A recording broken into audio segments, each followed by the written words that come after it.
mayli. Sizga qo'shilmaymi? Qizlarni ishini qilgan yo'qmi? Ejamajadan berdim. Qo'ychi. Bu degan aniq qizlar deyshi bor.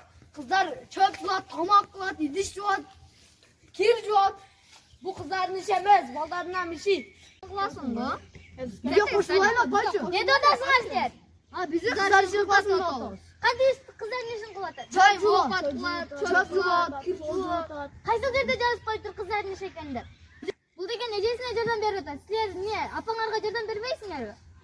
Biz yordam beramiz, biroq bu tip qizlar ishini qilmaydi, cho'p yuvib, tomoq qilib. Qanday onda ejeleringga yordam berasiz? Yordam bering deysiz.